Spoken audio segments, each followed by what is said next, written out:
Hey guys अस्सलाम वालेकुम, इसमी मोहम्मद आफाक खान। एक दफ़ा फिर पूरे पाकिस्तान में मदारिस रजिस्ट्रेशन के नाम पर एक ऐसा मुनज़्ज़म प्रोपेगेंडा मदारिस के ख़िलाफ़ किया जा रहा है कि आवाम कन्फ्यूज़ हो जाए। हर कुछ अरसे बाद इस तरह की बात मीडिया पर उछाल दी जाती है ताकि आवाम को ऐसा लगे कि ये जो उलमा हैं, मदारिस हैं, ये शिदत पसंद हैं, इनसे हमें दूर होना चाहिए और ये मुल्क के लिए ख़तरा है। हालांकि ये एक ऐसा मुनज़्ज़म प्रोपेगेंडा है जो पिछले 25-30 साल से होता आ रहा है पाकिस्तान में, और इससे भी इसकी बहुत बड़ी तारीख़ है। लेकिन ये मुनज़्ज़म प्रोपेगेंडे को तब्दील कर देते हैं, कोशिश करते हैं कि किसी तरीके से आवाम कंफ्यूज रहे। इस वीडियो को अगर आप आखिर तक देखेंगे तो आपको पूरा कॉन्सेप्ट क्लियर हो जाएगा कि ये तो रजिस्ट्रेशन तो है ही नहीं, मामला ही कुछ और है। और मैं इस पर पूरी सीरीज बना चुका हूं आज से 8 या 9 महीने पहले।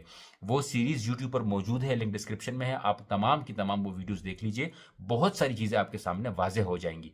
अब ये प्रोपेगेंडा तब्दील किस तरीके से करते हैं मैं आपको बताता हूं।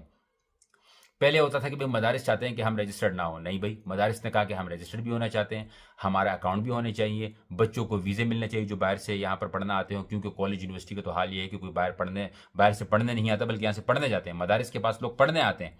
तो ये मामला थे, सबके सिग्नेचर्स मौजूद हैं, डॉक्यूमेंट सोशल मीडिया पर मौजूद हैं। तो फिर क्या हो गया मामला?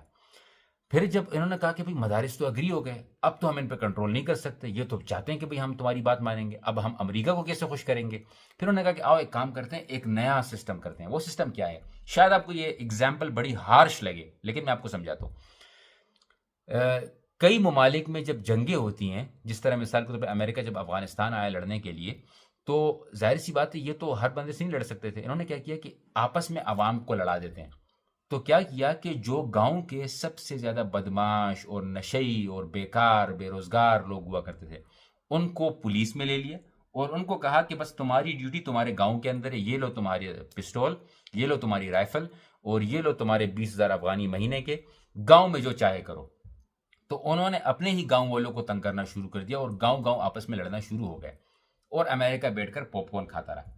यही सिलसिला इन्होंने पाकिस्तान में शुरू कर दिया है कि पहले तो चलो उलमा खिलाफ से कह रहे थे, अब उलमा को उलमा से लड़ाना शुरू कर दिया।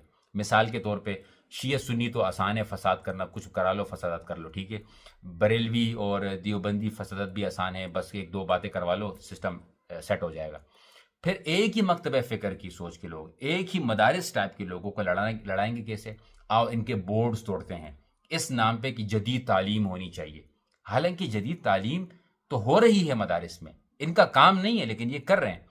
लेकिन इसके बावजूद बोर्ड्स तोड़ दिए गए, कोई बात नहीं। एक मुफ्ती अब्दुल साहब को एक और पसंद आया, मौलाना फजल रहमान साहब उसके खिलाफ थे, कोई बात नहीं, उन्होंने कर दिया, क्योंकि अब मिशन मकसद आगे तालीम ही लेकर जाना था। यहां तक भी बात ठीक थी। अब मामला इस तरह का गंभीर क्यों हो रहा है, ये मैं आपको आसान अल्फाज में समझाता हूं कि मामला जानबूझ गंभीर क्यों करते हैं। आपने पाकिस्तान में नाम सुना होगा, एक कॉलेज है एचिसन कॉलेज के नाम से। एचिसन कॉलेज जो कि 400 अरब रुपए की जमीन पर बनाया गया है, जिसका असल नाम था चीफ्स कॉलेज। अंग्रेजों की हुकूमत के दौर में जब कॉलेज ये बनाया गया, तो जो अंग्रेजों के जो नवाब हुआ करते थे, जो अंग्रेजों की गुलामी किया करते थे, उनके बच्चे इस चीफ्स कॉलेज में जाके पढ़ते थे ताकि वो मज़े से यहाँ से ट्रेनिंग हासिल करके अपनी आवाम पर हुकूमत कर सकें और अंग्रेज़ों की बातें सुन सकें, अंग्रेज़ों की सोच को लेके अपनी आवाम पर हुकूमत कर सके। ये एक्चुअल रीज़न था इस चीफ्स कॉलेज का, जिसको आज एचिसन कॉलेज कहा जाता है, जिसके पढ़े हुए सियासतदान आज हमारे मुल्क पर हुक्मरानी कर रहे हैं, बड़े फ़ख्र से बोलते हैं हमने एचिसन कॉलेज में पढ़ा हुआ है। इसी तरीके से जो इस्लामिया कॉलेजेस हैं आजकल पाकिस्तान में, कई कॉलेजेस का नाम पहले था दारुल उलूम इस्लामिया।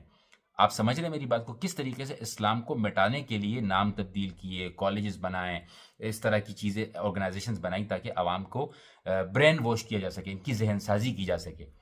अब आते हैं रिसर्च के ऊपर। द मुस्लिम वर्ल्ड आफ्टर 9/11 की जो रिसर्च शायद हुई थी, इस पर मेरी वीडियोस मौजूद हैं। 9/11 में पाकिस्तान का दूर दूर तक कोई लिंक नहीं था, पाकिस्तान के मदारिस की तो कोई लिंक था ही नहीं। वो कहते हैं अफगानिस्तान में किसी अमेरिकन ने एक बुजुर्ग से पूछा, एक तस्वीर दिखाई 9/11 की, बिल्डिंग पे जो जहाज लग रहा था, उसको बोला पता है हम अफगानिस्तान क्यों आए हैं? बाबा ने पूछा क्यों? बोले इसलिए आए कि तुम्हारे जो गांव के लोग हैं उसने देखो अमेरिका पर ये हमले किए। वो कहते हैं भाई मेरे पास तो गदा गाड़ी नहीं हो, तो तुम कह रहे हो कि हमारे लोगों ने जहाज पकड़ के अमेरिका पहुंच गए हैं। तो ये कैसे हो सकता है कि पाकिस्तानियों, खैर जो भी था, मुशर्रफ पे आया प्रेशर कि अमेरिका हुजूर की बात माननी है आपने, मदारिस को रिफॉर्म करना है। مدارس نے کہا ٹھیک ہے جی، اگر ہم پہ الزام لگایا جا رہا ہے تو ظاہر سی بات ہے ہم آپ کو ویلکم کرتے ہیں، آپ آئیں ہمارے مدارس دیکھیں، آپ ہمیں رجسٹر کریں، اگر آپ رجسٹریشن چاہتے ہیں، ہم خود چاہتے ہیں کہ ہم بھی رجسٹر ہو جائیں تاکہ کام آسان ہو جائے۔ اور اس کے بعد رجسٹریشن کا سلسلہ بھی شروع ہوا، لیکن حکومت نے وہی قانون بنایا لیکن اس پر اتنا عمل درآمد نہیں کیا۔ پھر 2019 میں دوبارہ ہوا، پھر حکومت نے اتنا عمل درآمد نہیں کیا۔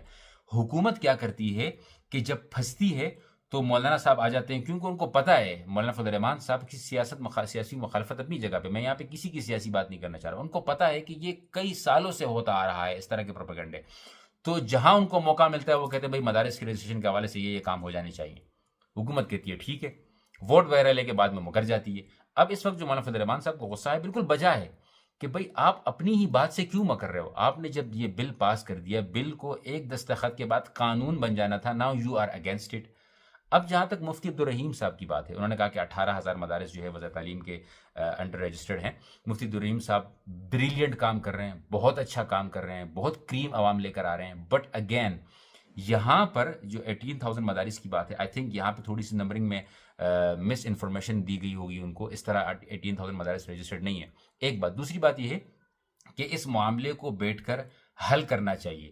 مفتی عبدالرحیم صاحب اپنی باتوں کو آگے لے کر آئیں اور مولانا فضل الرحمان صاحب کی باتوں کو بھی سامنے رکھا جائے، اور جو عوام کے لیے، علماء کے لیے، مدارس کے لیے فائدہ مند ہو اس کو شیئر کر کے حکومت کے ساتھ اب بات کو آگے بڑھا دیا جائے۔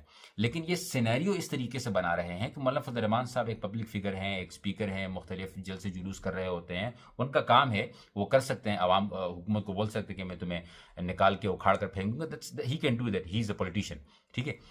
اب جب مولانا فضل الرحمان صاحب کی جواب میں آپ نے نوٹ کیا ہو تو حکومت جی حضور جی ہم آپ کی بات مانیں گے، میں بھی فون کرتا ہوں، شہباز بھائی نے فون کیا جی آپ کی بات مان لی جائے گی، بلاول بھائی نے کہا کہ نہیں آپ کا کام ہو جائے گا، کوئی بات نہیں، لیکن جوابات جو ہائی لائٹ کیے جا رہے ہیں وہ مفتی صاحب کی کیے جا رہے ہیں۔ مفتی صاحب نے ایک بات کر دی کہ بھئی مولانا فضل الرحمان صاحب کا اپنا معاملہ ہے، اس کا ذاتی معاملہ ہے مولانا فضل الرحمان صاحب کا، اس طرح انداز سے پیش کیا جا رہا ہے کہ بھئی حکومت بھی مولانا صاحب کی بات مان رہی ہے کیونکہ مولانا صاحب کی طرف سے پریشر میں، مولانا صاحب جو ہے وہ ویسی پولیٹیکل پوائنٹ سکورنگ کے لیے کر رہے ہیں، اور استعمال جو ہے وہ مولانا مفتی عبدالرحیم صاحب کے الفاظ کو کیا جا رہا ہے، جانتے ہوئے یا نہ انجانے میں ان کے الفاظ کو استعمال کیا جا رہا ہے۔ میں اگین کہہ رہا ہوں، اب جتنے بھی طلباء ہیں ان سے میری گزارش ہے کہ آپ ان معاملات میں نہ پڑیں، آپ ان معاملات میں اس لیے نہیں پڑیں کہ اس سے آپ یہ جو جنگ ہے، یہ جو اختلاف ہے اس کو آپ جنگ میں تبدیل کر رہے ہیں۔ اگر آپ مولانا فضل الرحمان صاحب کی پارٹی کے ہیں یا ان کے ساتھ ہیں یا ان کی باتیں آپ کو سمجھ آتی ہیں، سپورٹ ہم۔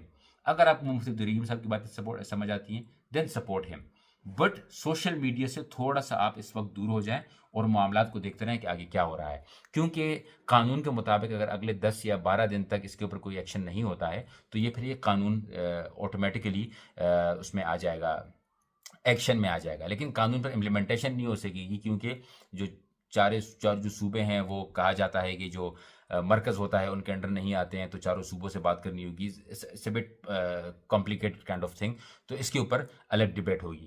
یہ ویڈیو بنانے کا مقصد صرف اور صرف یہ تھا کہ اگر آپ کو میں جتنا بھی سمجھا دوں کہ مولانا صاحب کیا چاہتے ہیں یا مفتی صاحب کیا چاہتے ہیں، دیٹس اے ڈفرینٹ تھنگ، یہ معاملہ ہی کچھ اور ہے، اس کے اوپر آپ نے الرٹ رہنا ہے، اور جو عالم دین، جو مولانا، جو شخص آپ سے یہ کہے کہ اپنی بات کو بتا کر آپ سے یہ کہے کہ یہ پروپیگنڈا ہو رہا ہے تو وہ ٹھیک کہہ رہے ہیں، جو آپ سے یہ کہے کہ یہ بیرونی قوتیں ہیں، دے آر 100% رائٹ، کیونکہ دا مسلم ورلڈ آفٹر 9/11 کی جو ریسرچ ہے اس میں باقاعدہ مدارس ریفارمز، مساجد ریفارمز، سلیبس کے حوالے سے، جدید تعلیم کے حوالے سے، سول اسلام کے حوالے سے، ساری چیزیں اس کے اوپر موجود ہیں، آپ وہ ریسرچ دیکھ سکتے ہیں۔ اگر یہ ویڈیو آپ کو پسند آئی ہو تو آپ سے گزارش ہے کہ اس ویڈیو کو شیئر کیجیے گا، اگر کوئی چیز کانسیپٹ کلیئر نہ ہوا ہو تو آپ ضرور کامنٹ کر سکتے ہیں اخلاق کے دائرے میں، آپ چاہتے ہیں کہ میں دوبارہ سے ایک اور ویڈیو بناؤں اس میں صرف مدارس رجسٹریشن والے معاملے کو آپ کے سامنے رکھوں تو میں وہ بھی کروں گا، لیکن میرے خیال میں زیادہ ضروری یہ ہے کہ ہم اس پروپیگنڈے کو سمجھ جائیں کہ یہ کیوں ہو رہا ہے، اور یہاں پہ یقیناً آپ سب کو مولانا فضل الرحمان صاحب کا ساتھ ضرور دینا چاہیے۔ if he says let's go out, you should go out because it's about the future of your children۔ اللہ تعالیٰ سے دعا ہے کہ مفتی عبدالرحیم صاحب، مولانا فضل الرحمان صاحب، تمام علماء کرام ایک پیج پہ جمع ہوں اور عوام کے فائدے کے لیے ایک ایسا کام ہو جس سے ہمارا مستقبل محفوظ ہو سکے۔ اللہ تعالیٰ سے دعا ہے کہ ہمارا علماء اس منظم پروپیگنڈے کے زد میں نہ آئیں اور ان میں آپس میں اختلاف جو ہے وہ جنگ میں تبدیل نہ ہو جائے۔ السلام علیکم ورحمۃ اللہ۔